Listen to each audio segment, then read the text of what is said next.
बिस्मिल्लाहिर्रहमानिर्रहीम सल्लल्लाहु अलैहि वसल्लम। एक्सरसाइज नंबर 3.3 और नेक्स्ट हमारे पास है क्वेश्चन नंबर 5। क्वेश्चन नंबर 5 की स्टेटमेंट है question number 4, question number 5 and question number 7 ये बिल्कुल सेम एक ही पैटर्न से हैं। तो क्वेश्चन नंबर 5 को सॉल्व करने की कोशिश करते हैं।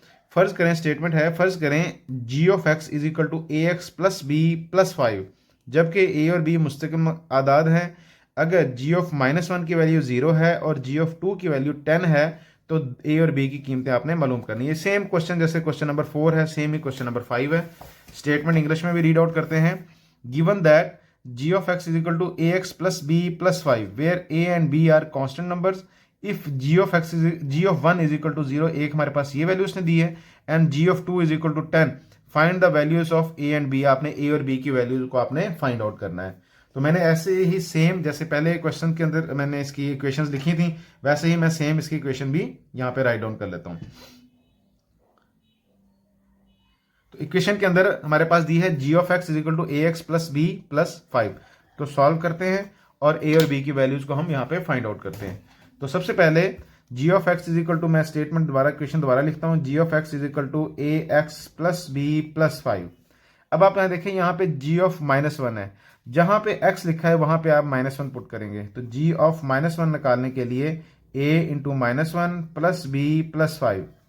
g ऑफ -1 की वैल्यू गिवन है स्टेटमेंट के अंदर कि इसका ये g ऑफ -1 की वैल्यू 0 आती है। तो g ऑफ -1 की वैल्यू मैं यहाँ पे 0 पुट कर देता हूं, is equal to -a plus b plus 5। अब ऐसे करते हैं कि भाई या तो ये सारी एक साइड पर रहने दें, लेकिन चूंकि a माइनस में आ रहा है तो मैं इस a माइनस को इस साइड पे लेता हूँ। 0 0 की वैल्यू नथिंग, -a को जब मैं इस साइड पे लेके आऊंगा तो a प्लस हो जाएगा, b इस साइड पे प्लस है, जब इस साइड पे लेके आऊंगा तो माइनस b हो जाएगा, और 5 को मैं उसी साइड पे रहता हूँ। ये 0, इसको मैं जब इधर लाऊंगा तो 0 प्लस करें माइनस करें 5 पे कोई फर्क नहीं पड़ेगा। तो मेरे पास यहाँ पे एक इक्वेशन बनती है g ऑफ -1 वैल्यू निकालने के बाद a minus b is equal to 5। तो मेरे पास ये इक्वेशन नंबर 1 बन गई। इसी तरह अब g ऑफ 2 पुट करूंगा, इसी इक्वेशन के अंदर g ऑफ 2 की वैल्यू निकालूंगा। तो स्टेटमेंट को दोबारा लिखता हूं, g ऑफ x is equal to a x जमा बी जमा 5। तो x की जगह पे g ऑफ 2 आपने मालूम करना है। तो g ऑफ x की जगह पे मैंने 2 लिखा। अब जहां जहां पर भी x है वहां पे वैल्यू को 2 पुट कर दूंगा। तो 2 plus b plus 5। g of 2 की वैल्यू स्टेटमेंट के अंदर उसने दी है कि इसकी वैल्यू 10 है, तो वो मैं 10 वैल्यू भी पुट करता हूं। 10 इज इक्वल टू 2a जमा बी जमा 5। अच्छा, अब मेरे पास ये पहले वाले हिस्से में चूंकि ये वाला हिस्सा माइनस में आ रहा था, इसलिए मैंने इस रकम को उठा के मैंने इस साइड पे लेके आया कि जो पहले वाला हिस्सा है वो मेरे पास पॉजिटिव बन जाए। तो अब चूंकि यहाँ पे ए और बी ऑलरेडी पॉजिटिव है तो मैं इसको मूव नहीं करता, ये 5 को उठा के इक्वल के दूसरी साइड पे लेके आता हूँ। तो 10 इधर ही है, ये 5 इस साइड पे आके -5 हो जाएगा। तो मेरे पास आता है 2a जमा बी। तो 2a जमा बी की वैल्यू मेरे पास आती है 5। इसी इक्वेशन को मैं थोड़ा सा तरतीब देता हूं और मेरे पास आता है 2a जमा बी इज इक्वल टू 5। तरतीब देने से इक्वेशन पे कोई फर्क नहीं पड़ा, तो इसको मैंने कह दिया इक्वेशन नंबर 2 कह दिया। अब आपके पास इक्वेशन नंबर 1 है a minus b is equal to 5, और इक्वेशन नंबर 2 है आपके पास 2a plus b is equal to 5। अब आपने इक्वेशन नंबर 1 और इक्वेशन नंबर 2 इन दोनों को कोई भी तरीका आप इस्तेमाल करें और आपने ए और बी की वैल्यूज को आपने फाइंड आउट करना है। तो वही तरीका सबसे पहले हम देखते हैं कि कौन से ए और बी में से ऐसे हैं दोनों इक्वेशंस के अंदर, 1 में भी और 2 के अंदर भी, जिसमें ए और बी के साथ कोई भी जो कांस्टेंट लगे हैं वो सेम आते हैं। तो हमारे पास देखें, यहाँ पे ए के साथ जहां कुछ ना लगा हो 1 है, यहाँ पे ए के साथ 2 है, यहाँ बी के साथ -1 है और यहाँ बी के साथ +1 है। अच्छा, अब देखें बी वाली मेरे पास सेम है, तो इन दोनों की अलामतें मुख्तलिफ हैं। जब इन दोनों को मैं जमा करूंगा तो -b और +b आपस में कट आउट हो जाएंगे और सिर्फ ओनली a की वैल्यूज रह जाएंगी। तो मैं सिंप्लीफाई करता हूं, add equation 1 and 2। Equation 1 and 2 को मैं ऐड करूंगा। तो इक्वेशन 1 है मेरे पास a minus b is equal to 5। Equation 2 है मेरे पास 2a plus b is equal to 5। दोनों को ऐड करेंगे, जब ऐड करेंगे तो अलामतें तब्दील नहीं होती। लास्ट वाले क्वेश्चन में हमने माइनस किया था, सब्ट्रैक्ट किया था, तो वहां पे अलामतें तब्दील हुई थी। तो ये मेरे पास -b और +b आपस में कट गए। ये 2a है, यहाँ पे 1a है, तो मेरे पास आंसर आएगा 3a इज इक्वल टू 5, और 5 मेरे पास आया 10। This implies a is equal to 10 by 3, ये जो 3 है ए के साथ मल्टीप्लाई हो रहा है, इक्वल के दूसरी साइड पे जाके डिवाइड हो जाएगा, तो मेरे पास ऐसे निकली ए की जो वैल्यू निकलती है ए इज इक्वल टू 10/3। अब जो आपने ए की वैल्यूज ए बराबर है 10/3 आपने फाइंड आउट की है, ये इक्वेशन नंबर 1 या इक्वेशन नंबर 2 किसी एक इक्वेशन के अंदर आप ये वैल्यूज को पुट कर देते हैं। तो मैं कैसा करता हूं कि जो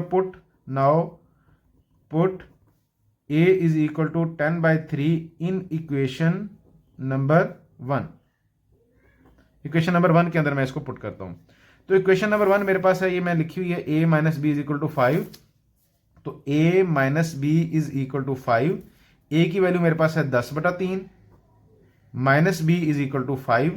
तो ये मैं b को इस ठा के इस साइड पे लेके आता हूं ताकि b की वैल्यू पॉजिटिव हो जाए, ये 5 इस साइड पे आके माइनस हो जाएगा 10/3, और ये 5 इस साइड पे आके -5, और ये माइनस बी है इस दूसरी साइड पे जाके प्लस बी हो जाएगा। तो इस तरह अब हम इस कैसे करेंगे कि भी इसके नीचे 1 है, तो इन दोनों रकमों का चूंकि बटे में है तो इसका एलसीएम लेंगे। यहाँ पे एलसीएम आएगा मेरे पास 3, 1 पे 1 10 से मल्टीप्लाई होगा 10, माइनस 1 3 से 3 5 से मल्टीप्लाई होगा 3 5 15 बराबर आया b। तो अब इसको सॉल्व करेंगे तो 10 माइनस 15 मेरे पास दोनों का डिफरेंस लेंगे तो 5 आता है, बड़ी रकम 15 जो है वो माइनस वाली है, तो आंसर आएगा -5/3 इज इक्वल टू b। तो b की वैल्यू मेरे पास निकली -5/3। अब आप वही तरीका पड़ताल वाला कि अगर आप चेक करना चाहते हैं कि जो हमारा क्वेश्चन है इसमें जो आपने a और b की वैल्यूज ने फाइंड आउट किए हैं वो दुरुस्त है या उसमें कहीं गलती है, तो हम उसको चेक कर सकते हैं।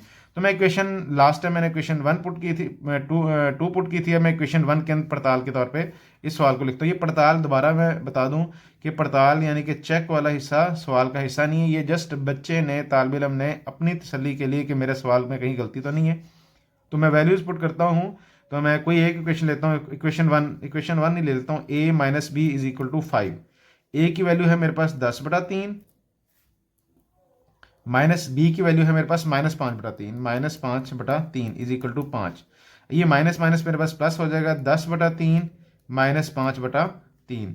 तो दूसरी साइड पे मेरे पास यहाँ पे है 5, तो इस तरह मेरे पास ये आएगा a की वैल्यू 10/3 और b की वैल्यू -5/3, माइनस माइनस ये प्लस हो जाएगा यहाँ पे, ठीक है। अच्छा, अब यहाँ पे एलसीएम लेंगे तो दोनों का एलसीएम 3 1 पे 10 जमा 3 1 और 1 5 से 5, तो यहाँ पे मेरे पास है 10 जमा 5 15/3 इज इक्वल टू 5। आपने राइट और लेफ्ट साइड को किसी भी डिजिट को मूव नहीं करना, तो आपने दोनों साइडें बराबर करनी है। तो यहाँ पे मेरे पास 5 आ रहा है और 3 को 15 पे जब हम डिवाइड करें, 15 को 3 पे डिवाइड करेंगे तो मेरे पास वहाँ पे भी आंसर आता है। देखिए दोनों साइड्स आपकी इक्वल आ गई है। इसका मतलब है कि आपने जो वैल्यूज़ यहाँ पे ए और दो इक्वेशन थी, इक्वेशन 1 और इक्वेशन 2 में से जो ए और बी की जो वैल्यूज़ निकाली हैं वो दुरुस्त हैं। आपका क्वेश्चन नंबर 5 यहाँ पे कंप्लीट हुआ। अस्सलाम वालेकुम।